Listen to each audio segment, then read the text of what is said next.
I show that to you for a couple reasons. After a long day of meetings, it adds a little humor, a little levity, right?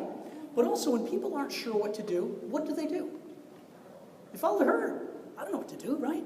So the things I try to add in all these presentations, I've given more than 5,000 presentations on practice management, best practices, is to just do what other people have done successfully, learn lessons, and share them with you.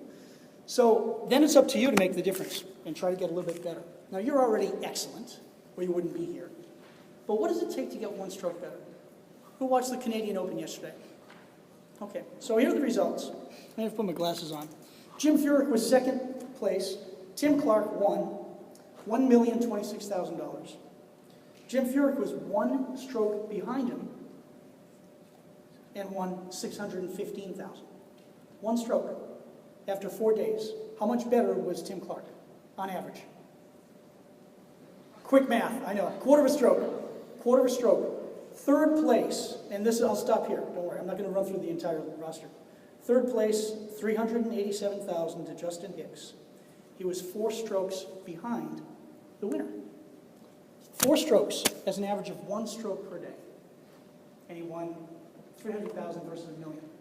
So when I shared these ideas, and you met some other great speakers earlier today, if you can walk away with 1 or 2 ideas that you can implement in your practice, is this worth your time? Right? So, my goal every day is, I'm getting a little bit better. Can I be better at this or better than that? What can I do? Who's doing what I'm doing? And they're doing it really successfully. If I can just copy what they're doing, right? That's one of the big things with Tony Robbins' training. Not that I train with him, but, find somebody doing something successful, and if you want to be that successful, copy what they're doing. It's not brain surgery, right? So, anyway, but when people don't know what to do, they do follow the herd. So when I talked about referrals earlier, I talked about some of the, I like to talk about the factoids from clients. There's a company called Horse's Mouth. Who uses it, the website? Okay, great site for practice management, best practices. They did a survey about 8 years ago of thousands of investors, and they asked them a very simple question. Do you have a good relationship with your advisor? They said yes. Would you give them a referral if they asked you? 89% said yes. And they asked, how many times does your advisor ask? And only 20% of the people who filled out the survey or in the telephone interview said it turned out to be 20% of the advisors ask. So here's what we found with more current research. 80% of advisors, no matter what firm you're with, don't have a referral process. They don't know who to ask, they don't know when to ask, and they don't know how to ask. So again, this is the training I went through in the late 90s, and it just, the light bulb went off. And what I did then is I asked the people I had the best relationship with, who had made a really big difference, and I asked them a very simple question. Who else do you know who I can help the way I've helped you? And it was so easy. Most of my time before that was not cold calling as a wholesaler, trying to convert people to do business with us. And when I realized all I had to do was ask my current clients, my raving fans, it just made life so much easier. I started working, I'm not suggesting this, but I started working 4.5 days a week. Friday afternoon was golf with clients and friends, and my life just got simple.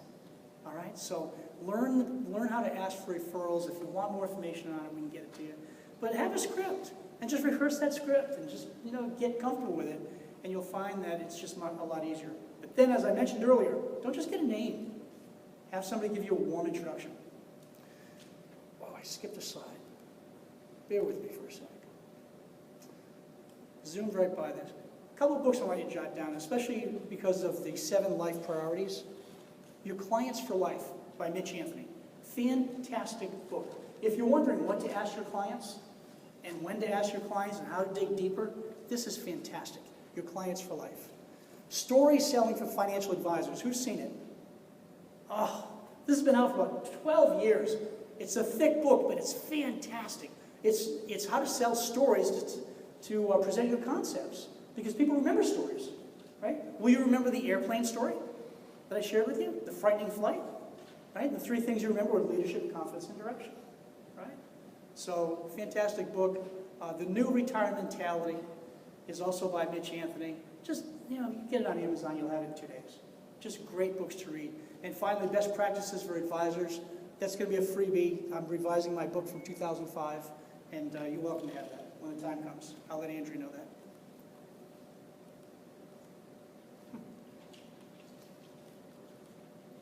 interesting. There was one slide I had on there. How many of you have hosted client events? Client events for your clients? Small, what size? Oh, fantastic. All right, we're in the same pathway. I've helped advisors host more than 250 events. We always keep them small. In my mind, a client event is not 1,000 people at a museum, because then you lose that coziness, that bond. But I'll share a couple stories that have really worked out well. One advisor had 25 business owners and their significant other at a dinner, and 8 tables, round tables. And at the end of the event, and we didn't talk about performance, we just talked about a number of general things. At the end of the night, he said, "Folks, I want to thank all of you for your referrals. This has been one of my best years ever. And I want you to meet some of my local business clients." So he invited one from each table. And as they stood up in the front, he said, "Barbara owns a local florist on Main Street. She's fantastic. She's been doing this for 40 years. If you need flowers for any occasion, she's wonderful. All the arrangements on the tables tonight are from Barbara." And he went right down the row and introduced each person. And he said, "Tom is the local taxidermist. If you have pets that are ill, bring them over to Tom. He's fantastic." Veterinarian, sorry. No. Not taxidermist. No, wipe that out. He's a local vet. If you need help, he's fantastic. Anyway, he went right down the row and introduced people. Now, we like to get referrals. What did he do? He gave them.